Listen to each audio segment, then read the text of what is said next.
En 1986, c'est la démesure du sport automobile. En rallye évoluent les mythiques et dangereuses groupes B. En endurance, le groupe C est roi. Et en Formule 1, certains motoristes dépassent les 1300 chevaux de puissance. Jamais les F1 n'ont été aussi performantes et quelques-uns des plus grands pilotes de l'histoire se battent pour le titre. 4 pilotes qui font de cette saison l'une des plus incroyables de la F1. Nous en sommes déjà à l'épisode 08 et évidemment j'invite ceux n'ayant pas vu les précédents à les visionner afin de bien comprendre le contexte. Quant aux autres, je vous souhaite un bon épisode. Direction le Paul Ricard pour le Grand Prix de France où les discussions quant à l'avenir de la Formule 1 vont se poursuivre. Et j'espère que la tempête qui adore derrière ce mur va pas trop perturber le son de la vidéo, mais bon, quand on pourra dire que c'est le vent du Mistral parce que Paul Ricard. Voilà, bon bref, on est parti.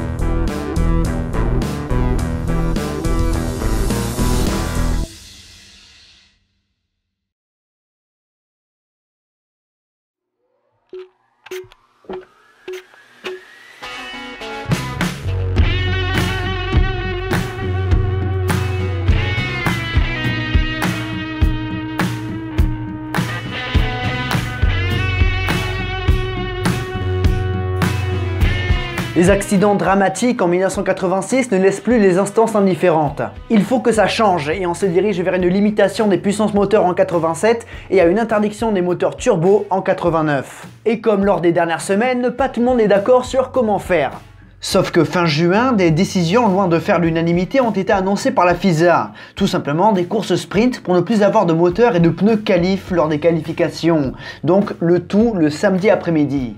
Oui, mais il faut bien des qualifications pour établir l'ordre de cette grille de départ de course sprint. Eh bien non, l'ordre de départ serait déterminé par rapport au classement du championnat du monde ou alors par rapport à la dernière course. Sauf que les pilotes n'acceptent pas de prendre part à une deuxième course dans le week-end. Pour ce qui est de l'année 87, on se dirige vers un retour des atmosphériques.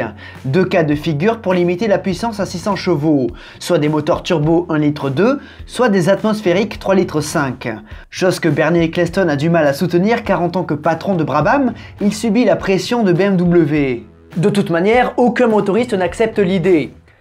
Sauf Renault. Mais Renault n'a plus beaucoup de crédibilité parce qu'ils sont en train de perdre tous leurs clients. Ils ont purement snobé Tyrrell. Ça, c'est fait. Puis ils oublient Ligier et Guy n'apprécie pas.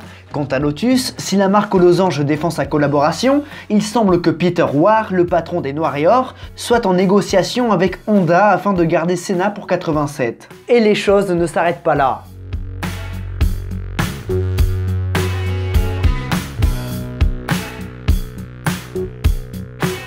Après être revenu en 82 avec Brabham, après avoir gagné le titre en 83, BMW annonce son départ de la Formule 1, laissant alors l'équipe de Bernie Ecclestone ainsi que Benetton et Arrows sans motoriste.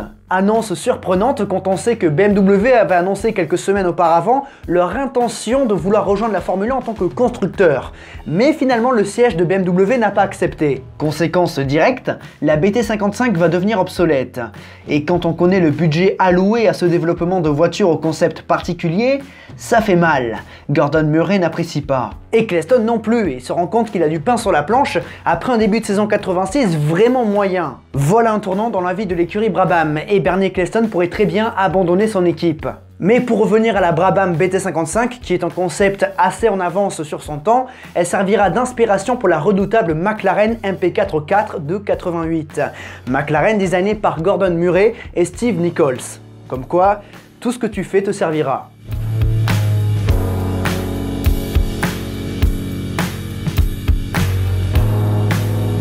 Mansell, Piquet, Senna et Prost, les 4 pilotes qui dominent le championnat. Mansell, dont on pensait derrière Piquet, révèle sa solidité et est un véritable prétendant au titre. Piquet accuse le coup dernièrement et doit se relancer après son crash à Détroit. Senna lui impressionne en qualif et fait de son mieux en course avec une Lotus gourmande en carburant. Quant à Prost, il domine Rosberg et son intelligence de course lui permet de bien figurer au classement. 3 points de retard sur Senna, avec une McLaren de toute évidence moins rapide. C'est beau.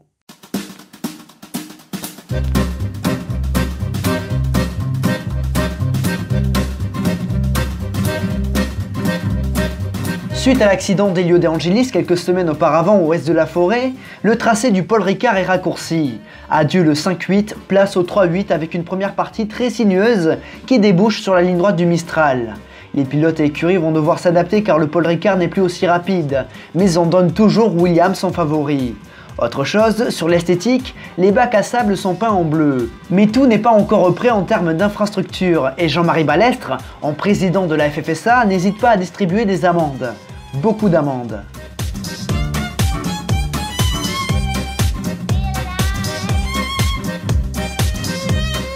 Patrick Tambay a raté le Grand Prix des États-Unis après son accident au Canada, mais il revient pour son Grand Prix à domicile. En rejoignant son team, Patrick va travailler avec un nouvel ingénieur, un certain Adrian Newey, qui vient de chez March aux USA. Bref, avec Patrick Tambay, les 5 Français sont réunis pour le Grand Prix de France. Alain Prost est évidemment le mieux placé, mais les Ligiers ont fait fort à Détroit avec un René Arnoux deuxième avant d'abandonner et un Laffite qui s'est montré lui aussi véloce pour terminer sur le podium. Derrière, plus en difficulté avec sa Tyrrell, Philippe Streiff n'a pas réussi à rentrer dans les points depuis le début de la saison. Lui qui a réussi à monter sur le podium en Australie en 85 a de quoi être déçu. Meilleur résultat, une 7ème place au Brésil. Autre bonne nouvelle, c'est la sortie de l'hôpital de Frank Williams qui regagne son domicile et qui ne devrait pas tarder à retrouver son poste. Malheureusement, l'anglais ne marchera plus jamais. Cela dit, toujours dans le domaine médical, les inquiétudes se tournent vers Juan Manuel Fangio, hospitalisé en Argentine après un problème cardiaque. Bref, revenons au Paul Ricard où les équipes arrivent avec différents concepts aéros. Chez Arrows, on attend toujours la nouvelle A9 qui a été retardée à cause de soucis avec les fournisseurs, mais elle devrait arriver le week-end suivant à Brands Hatch. Bref, pour la pole, c'est toujours le même duo. Mansell contre Senna et c'est une nouvelle fois Ayrton qui prend le meilleur temps. Piquet est à nouveau 3ème et le premier français c'est René Arnoux. Prost est juste derrière. Alboreto n'est pas trop mal placé et on peut souligner 2 Benetton en embuscade qui reviennent petit à petit dans le match. Patrick Tambay écrase son équipier champion du monde une nouvelle fois. Les Brabham et les Tyrrell sont englués dans le paquet. Alessandro Nannini réalise une belle qualification avec sa Minardi. Rottengatter, Ghinzani et Berg ferment la marche.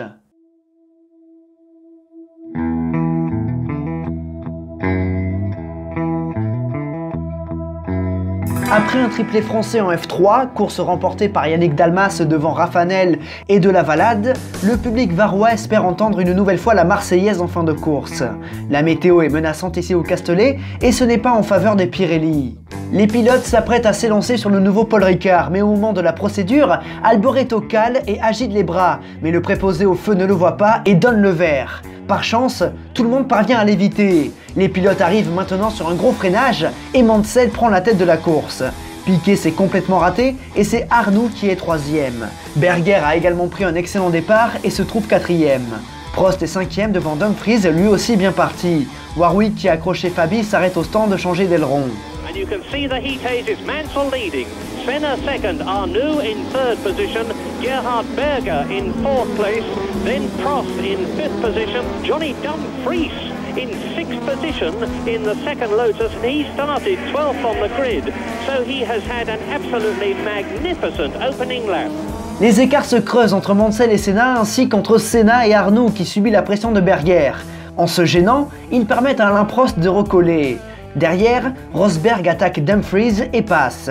Laffite est en embuscade. Les premiers problèmes arrivent notamment avec Rottengatter qui subit une crevaison. De Cesaris est en panne de turbo, Johansson victime d'un souci moteur et on a Ghinzani et Nannini qui s'accrochent et doivent abandonner. Mais le problème de De Cesaris a répandu de l'huile sur la piste.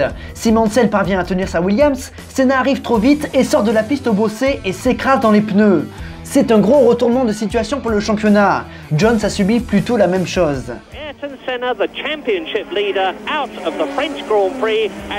Mansell est désormais seul en tête devant Arnoux, Berger et Prost qui se font remonter par Rosberg. Les pilotes prennent un tour à la Osella de Berg et le Canadien fait une démonstration de non-maîtrise assez triste. Il part seul en tête à queue à basse vitesse. Dans la foulée, Berger s'accroche avec un retardataire et casse son aileron avant. Les McLaren sont désormais débarrassés de la Benetton et Prost est maintenant 3ème. 2 Français sur le podium, voilà un bon résultat à domicile. Quelques tours plus tard, Prost dépasse Arnoux au Mistral et prend la 2ème place. René fait d'ailleurs partie des premiers pilotes de tête à s'arrêter. Puis c'est au tour de Piquet tandis que Prost remonte sur la tête de course. Le public français veut le voir triompher. Mais alors qu'on s'attend à une explication, Mansell s'arrête et Williams fait un arrêt très rapide en 8 secondes 2. Prost s'arrête quelques tours après et ressort deuxième. Derrière, au jeu des arrêts, Piquet a pris la 4ème place à Arnoux qui se retrouve une nouvelle fois avec Lafitte. Derrière, Dumfries s'accroche avec Rottengatter à un tour, abandon pour le néerlandais. Mauvaise nouvelle pour un Français, Philippe Streff explose son moteur Renault et c'est l'abandon. Le brasier est tout de même impressionnant et un camion pompier entre sur la piste. That has suddenly become quite a big fire. And where are the marshals? There's a chap not a tender should be behind the car, and that's game and set. Now the fire extinguisher hose. Mansell fait un deuxième arrêt au stand et reprend la piste deuxième. Prost reprend alors la tête, mais Nigel revient fort avec des pneus tendres et double le français assez rapidement. L'anglais est intouchable dans ce Grand Prix. Derrière, Rosberg se fait prendre la 3ème place par Piquet, lui aussi en regain d'énergie. Les deux Williams sont sur le podium. En tout cas, on peut dire que les favoris n'ont pas déçu et Mansell s'impose une 3ème fois cette saison. Et une nouvelle fois, les deux Ligier sont dans les points. 5ème pour Arnoux et 6ème pour Lafitte. No, I'm very happy. I'm a little tired now, but those opening laps could have been disaster for a few of us. The team did a marvellous job, and the pit stops were just so quick again.